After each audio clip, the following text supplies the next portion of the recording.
Good morning, gardening friends. From the composter. Well, the bubbler, the tea bubbler. So in there I've got like green molasses, spent coffee, little bits of, I soak a nylon sock in there full of greens and stuff like that. And that's making a compost tea. Now that will make everything jump. So I'll take you around the garden and we'll take a look at what's been going on. And you can consider this your garden update for June the 7th, I believe. Okay? So hang in there, everyone. Moonbeam says good morning. Morning, Moon. Hey, she's not talking. She hasn't had her coffee yet. Okay. Well, you can see I've been feeding the carrots here with the compost tea. And, of course, we've been getting tons and tons and tons of rain. You see our strawberries over there. Left this fence here. We got some grapes that are gonna do some climbing, so we're gonna keep a little fence going here. So the strawberries are doing well. They're starting to fruit. They should be laying out some nice red berries very soon. And over there, you can see the 1700 Cimarron lettuce that grew wild from last winter. It seeded itself, and you can see my wife and I have also made a row down there beside the pepper plants that we put in.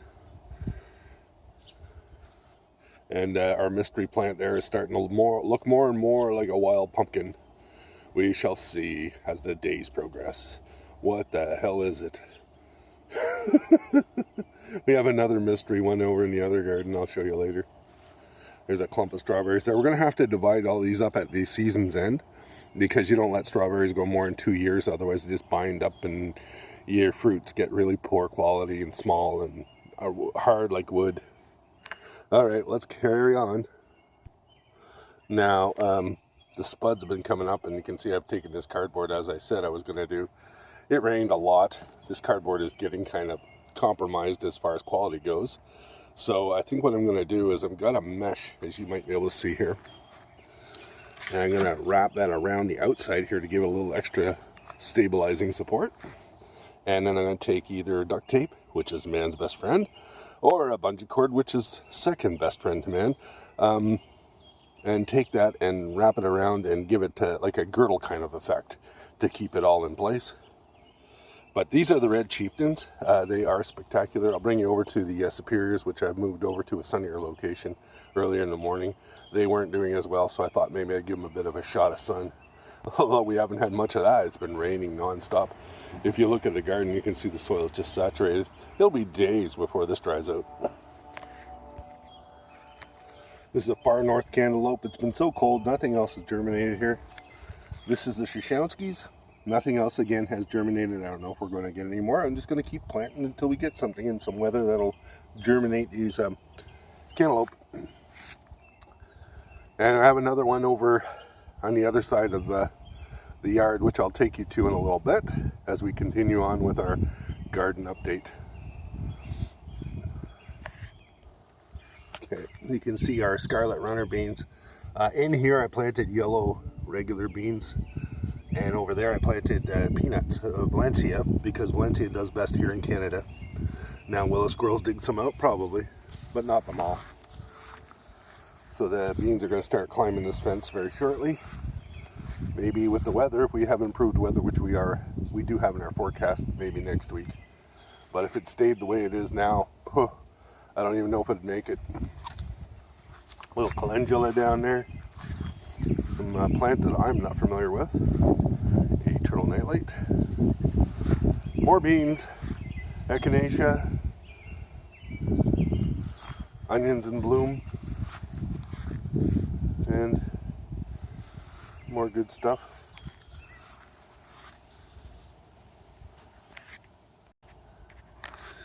There we go, guys. This is the far north cantaloupe.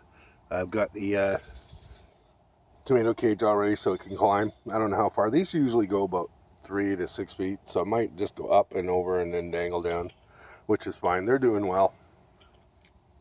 I'll do my updates in the morning. I can talk to myself, and everybody else is either asleep or whatever. And they don't think I'm nuts, which I am. Okay, and there's our watermelon that we planted on April the 28th, transplanted actually. I'm not sure when we started it, but I think it was the 1st of April. Recently I put a window there to give us a little bit of a shot of extra heat, and I was successful, and I learned something here. I managed to get a couple of these watermelon germinated. Okay, so this is new, and this is something I was able to achieve with that window. I had the 2 cinder blocks here and a window over top, and it actually encompassed this area here. And I got some success there, and it's been a very cool spring, you know. It hasn't really been that good weather-wise. So you can just kind of see the land. I got coffee grounds on there and everything. And over here, not much going on. I had one germinate, but I had a seed on top of it, the seed cap. It would not come off. I think it's dead. And over here, we have had success. It's supposed to be 24 degrees today, so I'll be able to take this window off for the first time in I don't know how long. And then, of course, over here we have some germination too of watermelon as well. And I'm going to leave these guys in the pot as an experiment. I'm going to compare them with the watermelon over here, guys, and see the difference. And if I don't have any real significant difference, I may improve on this design here with the pots and just go with the container garden for the watermelon. So like I have my special tea that I brew up, my compost tea, and it has more than compensated for any mistakes that I've made in the garden in the past. So, hey, I'm going to put the compost tea to it and see what happens. But I've kept these things sheltered primarily because it's been raining so much. I want to control the moisture in there. I don't want it too wet, and the soil has been fairly damp. So I want to put the jungle juice that I made on there as opposed to the rainwater, and see if that gives it any significant boost. All right, we're going to continue on. Just bear with me. So here are the superior potatoes. They haven't come up to the point where I need to put cardboard up around them, but I'm ready for them if it happens. These would start a little bit later than the chieftains, maybe about a week, and I didn't really do a video on it, but here they are. And then over here, the mystery keeper tomatoes. They haven't grown much because we haven't really had weather to make them grow. And so everybody has got their challenges in the garden. I understand the garden rebel has had a massive flood down in Georgia, and his garden has been absolutely devastated. My heart goes out to him and his wife on their garden. And don't forget, some of that garden was going to charity too, so I hope he can rebuild it for those folks as well. Or that was another garden he was making, but nonetheless, they must have been affected too. Oh, that lettuce is ready for harvest, guys. Yeah, I think tonight that's going to end up on our dinner plate. Really like what I'm seeing here. And I'm getting out of the shade here. I'm casting a shadow. These are the goji berries that we bought for $2 at the end of year garden center. We didn't know if they were going to make it through the winter. We don't really have a lot of knowledge on goji berries, but hey, the plant is teaching us. It survived the Canadian winter really well. Didn't look hopeful, but nothing does in the winter here in Canada. So there you go. And we come over here, and my wife's got some beautiful plants over here. Forgive me if I don't know all of them. This is just simply cow veg, guys, and anybody whose garden knows, you gotta just pull this out. It's not like horrible or anything like that. It's just a nuisance. It will wrap around things and create havoc. I'll get at that later. I'm not going to waste a video on that. Lupins, lemon balm, more lemon balm, tulips. I said earlier in an earlier video, this is creeping thyme. It's not. It's a moss thyme like type of thing. It's similar, but it's not what I said it was. And you can see our grapes are coming along really well.